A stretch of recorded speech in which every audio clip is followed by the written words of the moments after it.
This episode of the History Guy is brought to you by Incogni. Take your personal data off the market.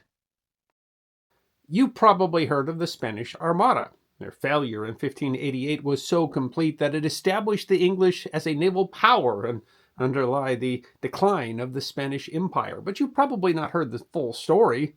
For example, did you know that the Spanish sent not just one, but 3 different armadas against the English during the undeclared Anglo-Spanish War, all of which failed? But even less remembered is the fact that the British also raised an armada attempting to take advantage of the Spanish losses. And it ended in dismal, almost spectacular, yet somehow nearly forgotten failure. It is history that deserves to be remembered. The Anglo-Spanish War, while undeclared, was fought intermittently over 20 years, from 1585 to 1604. The roots of the conflict were religious, part of the schism that rent Europe after Martin Luther published his 95 Theses in 1517. Catholic powers struggled to deal with the Reformation, and wars between various powers would rock Europe for the next 100 years. In England, Henry VIII had split the Church of England off from the Catholic Church in 1534, making himself the supreme leader of the English Church and allowing him to annul his marriage to Catherine of Aragon, which the Pope had refused to do. Edward VI moved the church towards full Protestantism.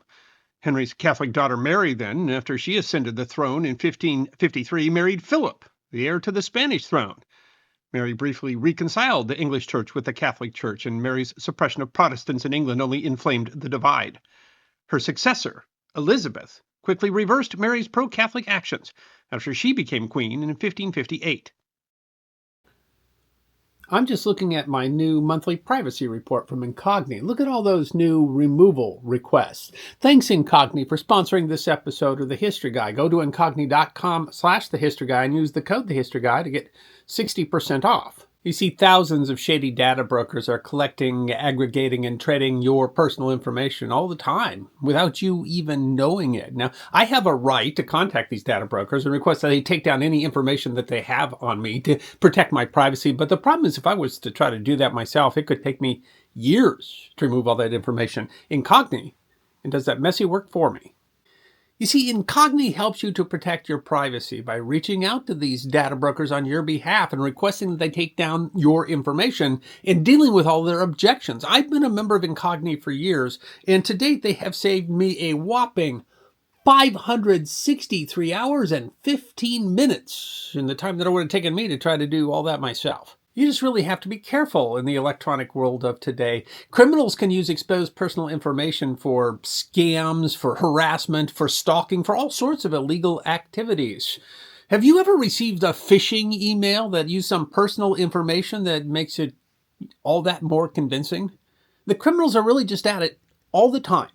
And now you can get an extra layer of protection. With Incogni's custom removals feature in the Unlimited plan and Family Unlimited plan, you can point to any people search site or other website where your personal information is visible, and one of their privacy agents will take care of the rest for you.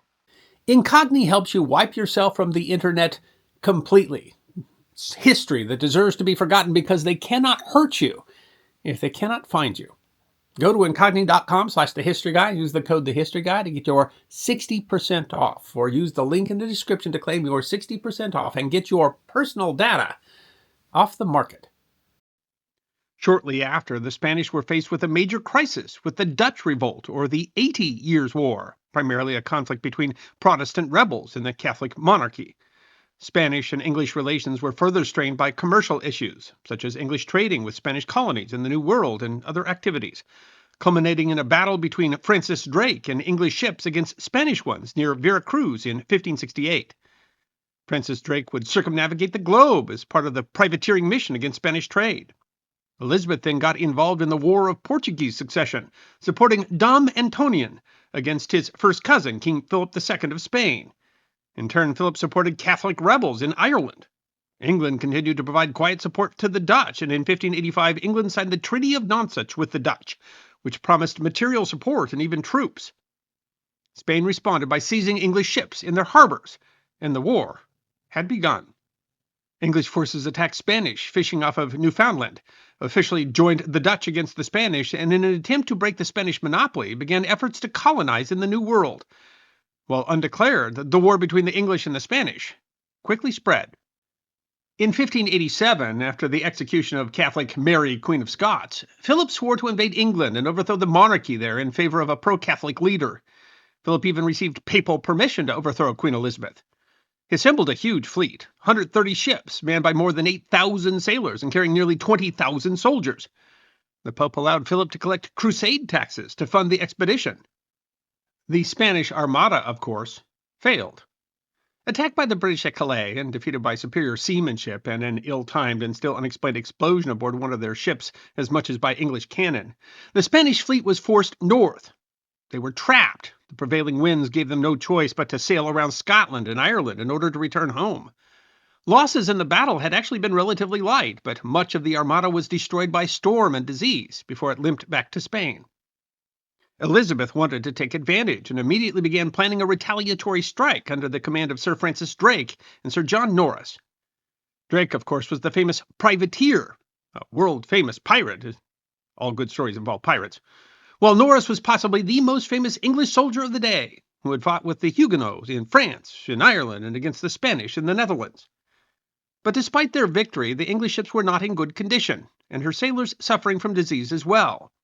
In a largely untold part of the story of the Spanish Armada, authors Colin Martin and Geoffrey Parker, writing in the book The Spanish Armada, estimate that half of the English sailors that had intercepted the Spanish Armada died. Dom Antonio, the defeated claimant to the Portuguese throne, was in England, hoping to get the English to wrench the country from Philip. By August 30th, Elizabeth's chief advisor, the Baron of Burleigh, noted 3 objectives for an assault on Spain: to destroy the remnant of the Spanish Armada, to seize Lisbon, and to capture the Azores, through which Spanish trade came to Spain from the New World.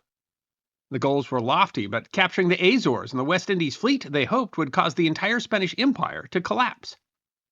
But despite the period being often called a golden age, Elizabeth's kingdom was in financial distress, suffering from poor harvests and mounting debt. The Queen could not fund the expedition. Drake and Norris's solution was to outfit the fleet themselves if she would provide them with 6 galleons and what limited costs the Crown could handle. They supported the Armada with investors, and Elizabeth ordered her best soldiers, then fighting in the Netherlands, to join the expedition. Elizabeth hoped to turn Portugal into a kind of vassal state. Clauses were signed between Antonio and herself, including that he would pay the English 5 million in gold, and every year in perpetuity the sum of 300,000 gold ducats. Afterwards, Portugal would host English troops, and all the Portuguese bishops would be replaced with English ones. By March 25th, 1589, there were more recruits than the English could carry. Drake opportunistically seized a group of Dutch flyboats to carry the huge force of more than 25,000 men and at least 180 ships, although, as Louis Santot notes in the English Armada, the numbers are difficult to be certain of. What is beyond a doubt is that the fleet that sailed on April 28, 1589 was the largest naval expedition in English history. The remnants of the Spanish Armada trickled back home, and defenses were hastily prepared for the likely English counter. Supplies were on hand, ready to follow the Armada when it landed in England, and the Spanish infantry was turned to defensive preparation at Corunia, a town of about 4,000 people. 5 days after its departure from Plymouth, the English Armada was off the Galician coast. On May 4th, a huge bonfire was lit by lookouts near the city. They had been instructed to light a fire for each ship. If there were many ships, though, they were to light a single large flame. The fire was lit at an ancient lighthouse, the Tower of Hercules, summoning the outlying villagers and defenders to the city. Ships sailed to defend the harbor, and especially the harbor fortress, Saint Anton. The fort opened fire on the lead ships, causing 2 of the English ships to run aground, but the English soon managed what the Spanish had not. They landed a force on the enemy shore. The city of Corunia was surrounded. The English managed to get artillery set at an advantageous position over the harbor. A fierce artillery duel was fought between the English and the Spanish ships San Juan and San Bartolome. The San Juan was damaged, and the Spanish were forced to set it aflame as they withdrew. Eventually, the San Bartolome also had to be abandoned. The lower city, called the Fish Market, was now in a perilous position. The English maintained their advantageous artillery position overlooking the walls, and they had lost the protection of the Spanish ships. In his diary, Captain Juan Varela says that nearly all of the captains wanted to abandon the lower town because it was impossible to defend it, but that Juan Pacheco, Captain General of Galicia, thought the English should have to fight for every inch. In the night, the English assaulted the lower town wall, while more English landed behind the wall to assault from another direction. Nearly all of the Spanish forces were then in the lower town, with Corunia itself nearly undefended. One of the main gates had only 4 arquebusiers guarding it. The Spanish, seeing the English pincer maneuver, had no choice but to abandon the wall and flee for the city. Valera reported that in the lower city, many were made prisoner, many atrocities were committed, with many men, women, and children killed. The Spanish defenders, in disarray, battled their way through English forces. Out of around 1,500 defenders, Valera claims 700 of them were killed, captured, or fled on the first night, and anyone can see what their loss would mean for the defense of the city. Santos argues that a more realistic number of men lost is around 400. The defenders were now outnumbered by more than 10 to 1. Morale in Corunia was low. The Captain General ordered the royal judges to leave the city, but they refused to leave. The Castillo of San Antone kept the English ships at bay. The English demanded surrender, which the Captain General duly denied them. The English declared that they would use all the rigor of war. The English prepared their assault, while a large but poorly equipped Spanish relief force harried them from the rear. The English had tried battering the wall with artillery and dug a tunnel under the wall, which they filled with explosives. But unfortunately, when the explosives went off, the tunnel proved to have been short of the wall. By the late afternoon of May 14th, the English had nearly breached the wall. Just before the English rushed the wall, their second tunnel explosion went off, destroying much of a turret at a second part of the wall. Then the English charged, but unfortunately, again, the explosion went awry, directing debris outward and killing many of the English as they prepared their assault. Hundreds of English were killed at the turret, but a second force attacked the first breach. There the English charged with metal-plated boards as the Spanish fired on them. An English soldier reached the top of the breach, bearing a banner, but he was killed at the top and toppled backwards. Killed, according to an anonymous Spanish account, by a peasant woman named Maria Pita.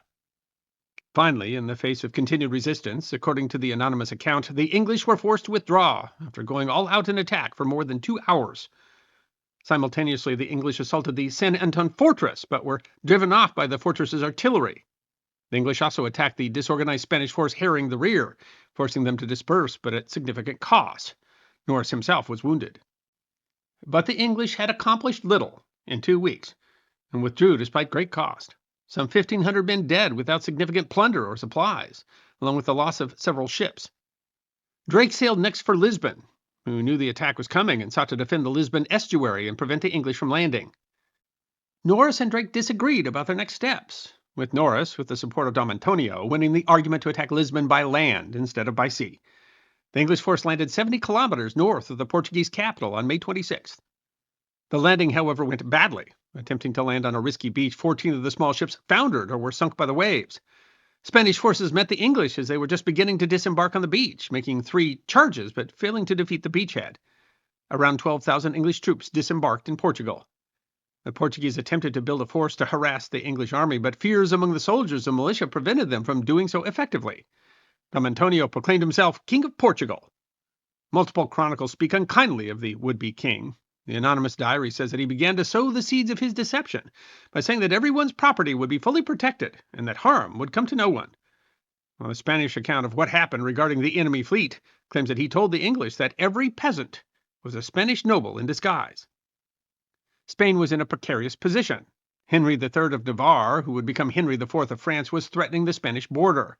Regiments were still stuck defending the Spanish Netherlands. Communication between Morocco and England meant that soldiers needed to be ready on the southern coast.